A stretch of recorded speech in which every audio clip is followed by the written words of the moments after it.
Do you ever catch yourself wondering, is this even going to be worth it? Is this the right thing that I should be working on? Is this the right career? Is this worth my energy? As an INTJ and an Olympian, this almost constant nagging at the back of my mind led me into this really deep dive obsession with personal mastery, which then led me to uncovering, resolving, and integrating my deepest fears. And now as a mindset coach and specialist in subconscious dynamics, I help others do the same. You can apply to the INTJ OS beta group below. There's only 10 spots, but the applications close at the end of July, and I will handpick that group as it's the beta one. If you're not interested in that, you can sign up to my mailing list to keep up to date with what's going on. One of the core struggles of an INTJ seems to be a bit of an obsession with return on investment. We don't just value our time, we seem to calculate it. Every action, every relationship, and every job has to seem to make sense. It has to lead somewhere. And if we can't see the long-term payoff, we tend to hesitate, disengage, and just mentally kind of check out. This, like any problematic behavior, is a self-protection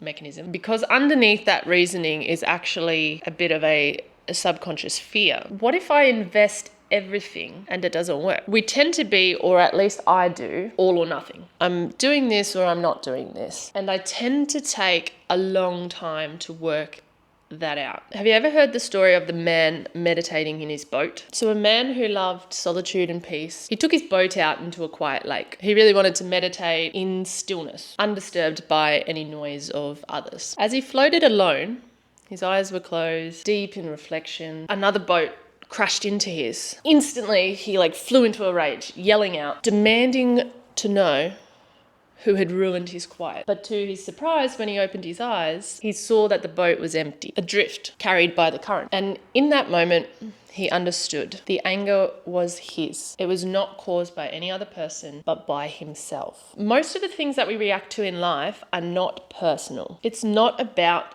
us. But if we're not careful, we can tend to let every bump in the water feel like an attack. As an INTJ, having a reactive response to anything, essentially, that don't actually matter is the quickest way to waste your time, energy, and focus. So for me, a lot of what I used to experience is frustration. And I didn't realize at the time, but frustration is a lot to do with you focusing on things outside of you and wanting a sense of control over that. And it's slightly triggering things within inside of you. The purpose of the work that I do is to regulate, update, and optimize our nervous system so that we can become more appropriately responsive to life rather than reactive. Reactions are caused by outdated subconscious beliefs or fears or behaviors that were originally intended to protect you. But oftentimes, as the adult you are now, there are much more useful ways to meet our needs and actually feel at peace with it. So for me personally, I didn't actually address any of my issues by directly working on my cognition through understanding of personality. I have only learned about the cognitive functions in sort of the last year or so. I use techniques based in neurolinguistic programming,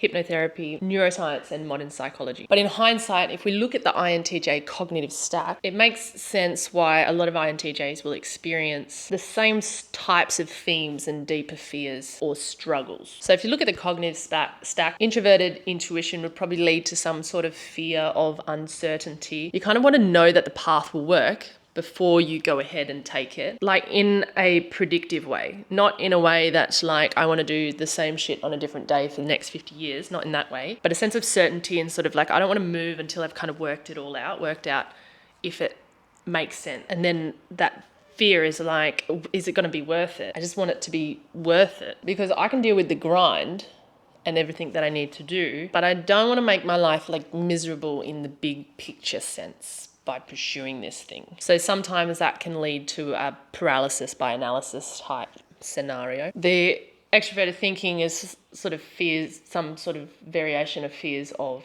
inefficiency, like wasting time or effort, and sometimes fear of being seen as incompetent. Introverted feeling would probably have something to do with fears of no meaning or meaninglessness. There's this quiet panic when things don't feel aligned. And extroverted sensing probably drives a lot of the fear of chaos or overstimulation. So if there's too much unpredictability and too many moving parts that I can't track, it can often lead to a little bit of a meltdown. So if you look at all of them, really, it's pretty easy to understand why a lot of INTJs end up with a few control issues, either feeling like they have a lack of control or like a resistance to being controlled. So for me, a lot of these manifested into all sorts of different issues. And even if they didn't hold me back, my life just felt a little bit off. And I don't actually think I would know what I was looking for at the time. But now in hindsight, I think I wanted the ability to trust and express myself fully. So stop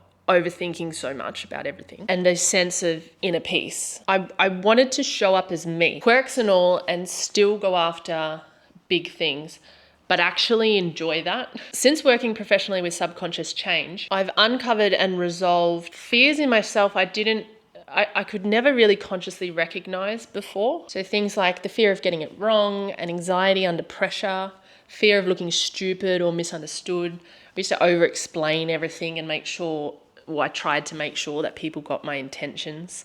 I had very rigid boundaries, which was actually just avoidance. So I always thought they were quite healthy, but it was an avoidance strategy. Hyper independence, which I sort of used as a shield from to protect myself. I really struggled to relax, enjoy life, or just have fun. I was constantly worried what others thought while pretending I didn't care. So I always thought I just didn't care what people think. But if you think about being misunderstood, that's by other people. So you do care what other people think. So it was it was hard for me to kind of recognize that as worrying about what others thought, or any sort of people pleasing. And I played confident a lot, but deep down, I did feel like I had to prove my worth in a sense. So these days, it's not that I don't feel pressure or doubt. I still obviously do. I'm still human, but I'm not so reactive like I used to be. I don't get anxiety in my body or these responses that make me check out, and I'm not even listening to the person in front of me because I'm so worried about how I'm going to behave or what I'm going to do. I'm more responsive. I'm more intentional. I'm more in alignment and more updated to the person I am now. I'm not running off these subconscious reactions that were developed sometime in my childhood and just looping in my brain as the best effort to deal with that sort of situation. And obviously I'm still learning and evolving, but that process is so much more peaceful now and way more enjoyable than it used to be. So as an example of these stored subconscious maps, take public speaking, for example.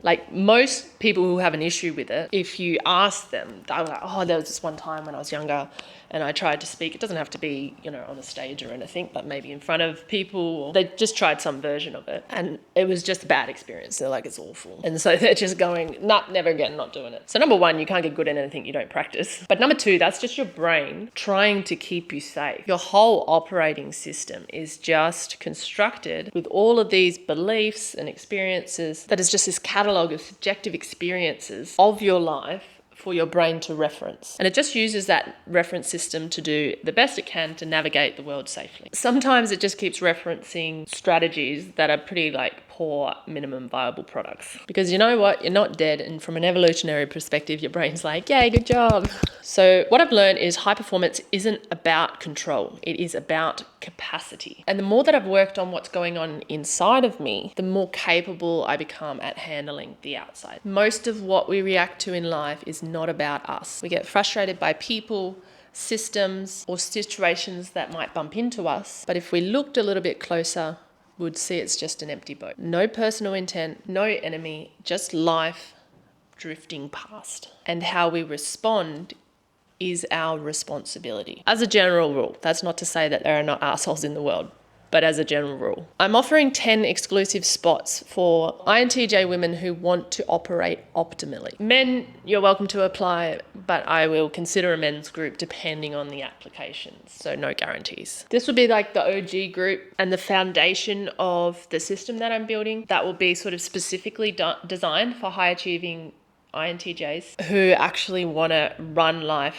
in a way that actually works for how they're wired. You'll get a one-on-one deep dive session with me to map out your internal system and spot what's out of sync for you. And then we'll also have a private WhatsApp group where you can connect with other INTJs and explore ideas, tools, and practical ways to update how you think, plan, and show up. There's no formal course or structure. This is the early access group that will help shape what comes next. You can sign up below. Applications close at the end of July. If you're not interested in any of that, but you do like my videos, please like and subscribe, because it does tell me, you know, which videos are landing, which videos are useful to people.